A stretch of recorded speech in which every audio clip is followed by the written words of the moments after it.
1월 25일 오늘의 말씀은 마태복음 4장 12절에서 25절입니다. 예수께서 요한이 잡혔음을 들으시고 갈릴리로 물러가셨다가 나사렛을 떠나 스불론과 납달리 지경 해변에 있는 가버나움에 가서 사시니 이는 선지자 이사야를 통하여 하신 말씀을 이루려 하심이라 일렀으되 스불론 땅과 납달리 땅과 요단강 저편 해변길과 이방의 갈릴리여 흑암에 앉은 백성이 큰 빛을 보았고 사망의 땅과 그늘에 앉은 자들에게 빛이 비치었도다 하였느니라. 이때부터 예수께서 비로소 전파하여 이르시되 회개하라 천국이 가까이 왔느니라 하시더라. 갈릴리 해변에 다니시다가 두 형제 곧 베드로라 하는 시몬과 그의 형제 안드레가 바다에 그물 던지는 것을 보시니 그들은 어부라. 말씀하시되 나를 따라오라. 내가 너희를 사람을 낚는 어부가 되게 하리라 하시니 그들이 곧 그물을 버려두고 예수를 따르니라. 거기서 더 가시다가 다른 두 형제 곧 세베대의 아들 야고보와 그의 형제 요한이 그의 아버지 세베대와 함께 배에서 그물 깁는 것을 보시고 부르시니 그들이 곧 배와 아버지를 버려두고 예수를 따르니라. 예수께서 온 갈릴리에 두루다니사 그들의 회당에서 가르치시며 천국 복음을 전파하시며 백성 중에 모든 병과 모든 약한 것을 고치시니 그의 소문이 온 수리아에 퍼진지라. 사람들이 모든 앓는 자 곧 각종 병에 걸려서 고통당하는 자, 귀신 들린 자, 간질하는 자, 중풍병자들을 데려오니 그들을 고치시더라. 갈릴리와 데가볼리와 예루살렘과 유대와 요단강 건너편에서 수많은 무리가 따르니라. 아멘.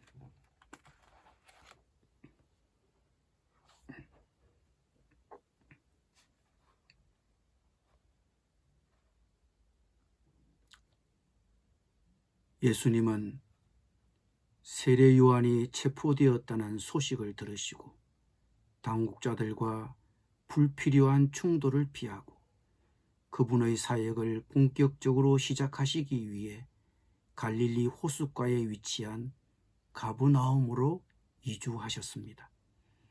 예수님의 가버나움 이주로 메시아가 스불론과 납달리 땅 곧 가버나움이 위치한 갈릴리 지방의 빛이 되리라는 이사야의 예언이 성취되었습니다. 스불론 납달리 지역은 아수르의 지배 아래 혼란을 경험했고 유대인 주민들은 이방인의 통치에서 해방되기를 갈망했습니다. 그들은 이제야 예수님 안에서 하나님의 구원의 큰 빛을 비로소 보게 되었습니다. 요한의 체포 소식을 들으신 예수님은 이방에 인접한 변방으로 가셔서 그들과 함께 사시면서 그곳에서부터 사역을 시작하셨습니다. 멸시받고 혜택을 받지 못하던 백성들에게 먼저 그 나라의 진리를 선포하셨습니다. 그리고 그것은 이사야의 예언을 이루는 것이기도 했습니다. 예수님은 자신에게 이롭지 못한 결과가 예상되었지만 맡겨진 일만은 충성스럽게 감당하셨습니다. 그것이 바로 천국 선포였습니다. 그것이 바로 천국 선포였습니다. 이때부터 예수께서 비로소 전파하여 이르시되 회개하라 천국이 가까웠느니라고 하셨습니다. 복음서에서 말하는 하나님의 나라와 천국은 같은 개념입니다. 마가와 누가는 하나님의 나라란 표현을 자주 사용한 반면에 마태는 천국이란 표현을 주로 사용했습니다. 그것은 마태가 유대인들을 염두에 두고 마태복음을 기록했기 때문이며 경건한 유대인들에게는 하나님이란 말이 너무나 신성한 것이어서 가볍게 혹은 빈번하게 사용할 수가 없었습니다. 그러므로 예수님이 회개하라 천국이 가까이 왔느니라는 말은 회개하라 하나님의 나라가 가까웠다는 말과 같은 표현입니다. 어떤 자리, 어디든 내가 지금 있는 곳에서 해야 할 일은 하나님 나라 전파입니다. 구령사역은 모든 성도의 첫 번째 사역입니다. 오늘 나는 누구의 마음에 예수님을 맞이할 길을 내는 일에 헌신하시겠습니까? 그것은 예수님의 일이며 우리의 일입니다. 예수님은 자신의 공식적인 전도 사역을 위해 자신의 제자들을 부르셨습니다. 예수님은 혼자 일하시지 않고 동역자를 구했습니다. 그 주변 갈릴리 바닷가 어촌 마을 주민을 부르셨습니다. 학벌이나 출신지는 고려되지 않았고 자기 직업에 충실한 갈릴리 어부들을 부르셨습니다. 남에게 시키느니 내가 하는 게 속이 편하다고 하시는 분들이 있습니다. 그러나 혼자 맡아서 다 할 수는 없습니다. 그것이 좋은 지도자도 아닙니다. 지도자는 위임할 줄 알아야 합니다. 당장 성이 차지 않고 일이 좀 늦추어지더라도 믿음과 인내심을 갖고 맡겨야 합니다. 예수님 자신이 부른 제자들에게 맡길 일은 무엇입니까? 나를 따라오라. 내가 너희를 사람을 낚는 어부가 되게 하리라.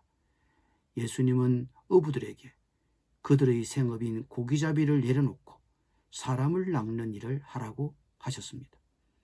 누가 사람을 낚는 어부입니까? 바로 우리 자신입니다. 그것이 교회의 사명입니다. 물론 오늘 본문의 첫 제자들처럼 자신의 생업을 내려놓고 예수님의 부르심에 따라야 할 사람들도 있습니다. 나에게도 이런 특별한 부르심이 있습니까? 첫 제자들은 어떤 이유를 대거나 변명하지 않고 곧바로 예수님을 따랐습니다.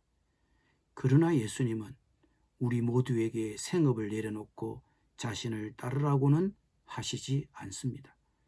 바울은 우리에게 오직 주께서 각 사람에게 나눠주신 대로 하나님이 각 사람을 부르신 그대로 행하라고 하셨습니다. 주님이 우리 각자를 어떤 상황에 두셨든지 그곳에서 주님을 섬겨야 합니다. 예수님이 우리를 향한 특별한 부르심이 있다면 그분이 명하신 대로 곧바로 해야 합니다. 그러나 지금 우리를 두신 이 자리에서 주님을 섬기는 데 필요하다면 우리가 가진 것을 기꺼이 내려놓을 수도 있어야 합니다. 예수님은 그것이 생업일 뿐만 아니라 심지어 가족일 수도 있다고 말씀하십니다. 예수님의 세 가지 핵심 사역은 무엇입니까? 예수님은 온 갈릴리에 두루 다니사 그들의 해당에서 가르치시며 천국 복음을 전파하시며 백성 중의 모든 병과 모든 약한 것을 고치셨습니다. 가르침과 전파와 치유가 예수님의 세 가지 핵심 사역이며 오늘날 교회의 핵심 사역이기도 합니다.